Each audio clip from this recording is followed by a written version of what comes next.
Alright, so I was in a chat earlier with somebody and he pointed out that I fidget too much in my videos, right? And I looked at him and I said, yeah, you know what, I actually do. So now I'm really self-conscious about it. So today I'm going to try not to fidget so much. Hey, this is the Daily Overpass. My name is Eric and I make apps. Now today, let's take a look at the top Chinese Android markets.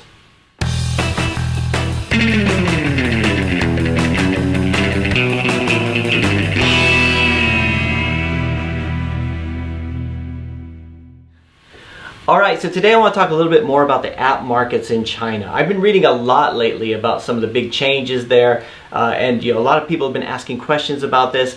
I did a video back like in January where I talked about my experiences with putting apps on some of the Chinese markets, some of the different services I use, and then some of the services I just signed up to. But we're reading a lot more about how big changes are happening there. Even Tom Sutherland pointed out a few weeks ago. He said, have you noticed that China got added to pricing and distribution in Google Play? Do you think Google Play will be available in China soon? Right? I hadn't even noticed that, right? And I hope so. I mean, that would be really great.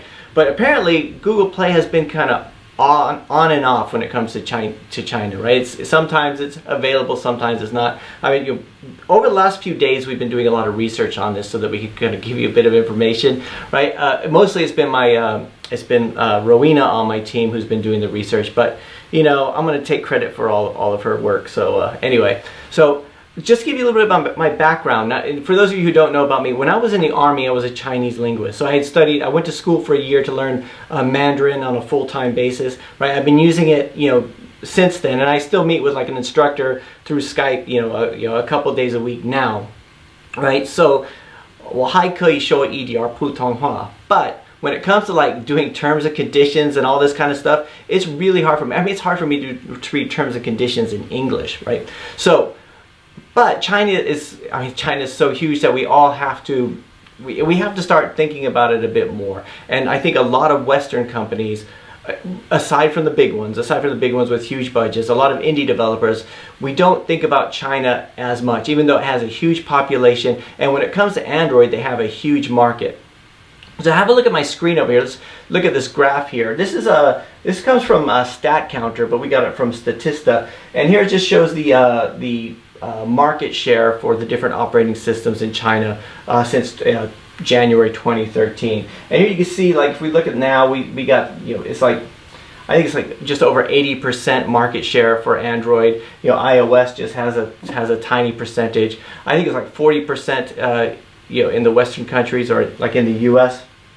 But in China, like, there's loads of Android devices, right? And of course, if you look at this, this statistic here, the mobile usage and smartphone usage keeps going up and up and up. But if you've ever looked at any of the Chinese app markets, that's never been a problem, right? So in the past, so let me just talk a little bit about iTunes Connect. So I know that when you go and do iTunes Connect and you release an application, it says you need to get certain permissions and fill in all these kind of things to release an app there. But I know that my apps are being distributed in China, right? Here, if you have a look here at my my Firebase console, you can see that this is for the iOS application, and over here you can see, and by the way, EarSpy, which is my biggest app in iOS, it doesn't do as well in iOS as it does in Google Play or on Android. But you can see, obviously my biggest market there is the US, probably your biggest market too.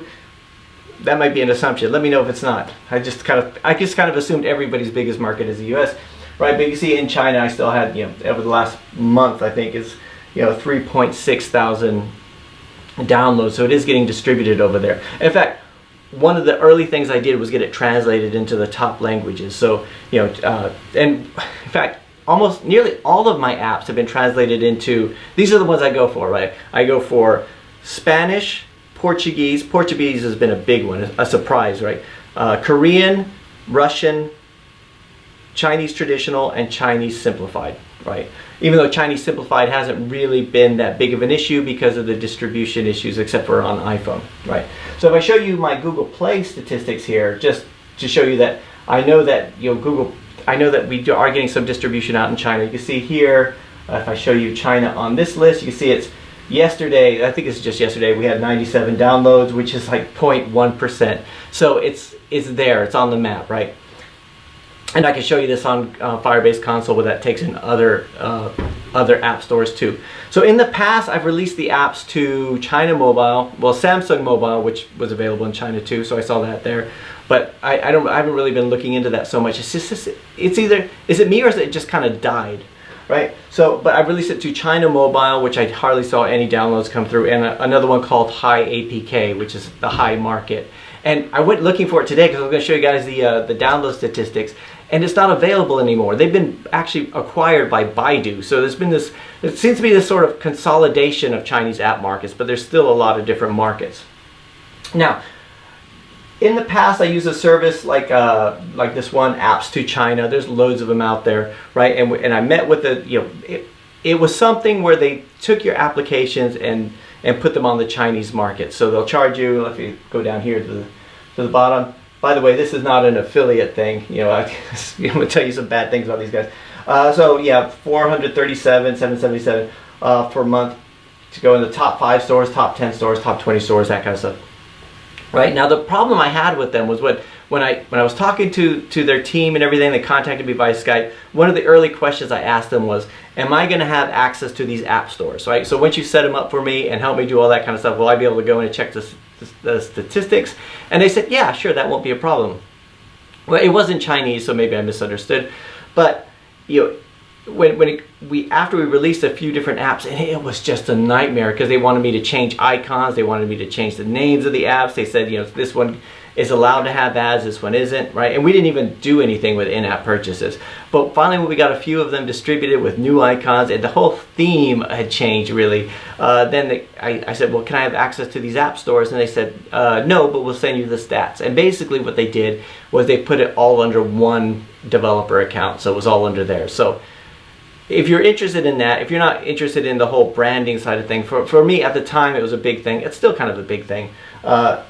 I wanted to have access to that. So the other app markets, I was able to go in and just check those kind of things and stuff like that. So let's have a look here. Now this is this link here, which I'll include in the description, which is the top 10 Android app stores in China by this website Insight Solutions. And this has you could check for different months. So this is very recent, and you can see here they do have Google Play Store. This is one of the things that I was really curious about, because I know that I'm seeing downloads. Some people say there is, some people say there isn't. It seems to be kind of coming and going, but it is there. But it only has 3.5% coverage, and the reason for that is because it's not being distributed with smartphones.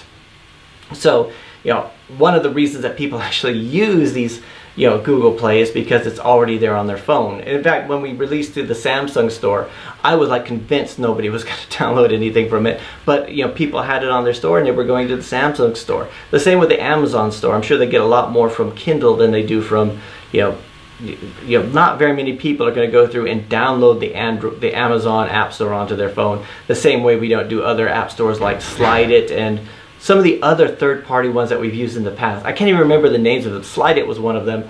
And at one point there was lots of different alternative app markets available, and now it just seems to be, well, I mean, maybe it's just the only ones I really pay attention to, which is Google Play, Amazon, and then the iOS markets.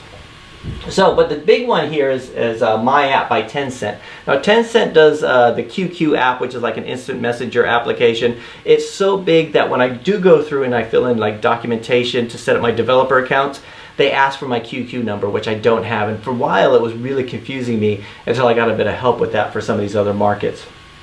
Right, but you can see, if you're going to go with just one, this is the one to go with. And by the way, I went with 2, and neither one of them was this one. So this is something I'm going to be looking into.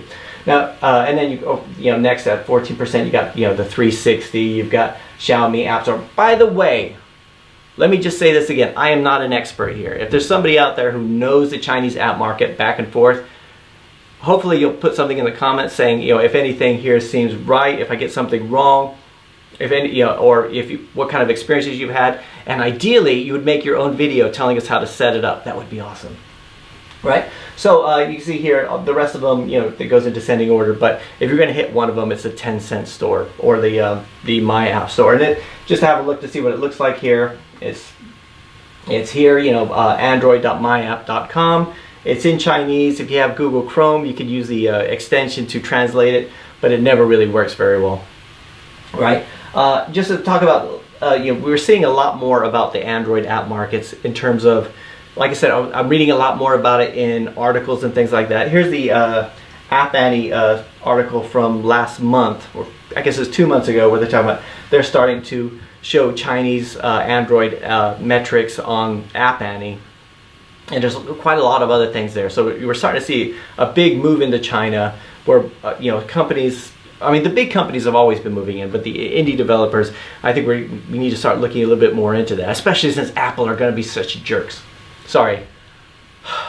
Okay, so, and finally, another big problem I had. So 2 years ago, I was going to all these app stores and I was trying to set up the different accounts and everything like that. And in the end, I just, you know, reading the terms and conditions in Chinese was really hard. Google Translate was no help. So I hired a freelancer to help me with some of these things, right? And then again, that, you know, had various, because even a freelancer who speaks Chinese might not be able to understand the terms and conditions, and there's a lot of things that you have to agree to and all this kind of stuff. So it was really difficult. But some of the app stores did have an English translation, so it was a little bit more easy. If you look at the 10-cent app store, you have open.qq.com, and if you go to the English translation, it's in English. Now I haven't gone through and done this yet. I plan on doing this very soon so we can start releasing some of the apps over there.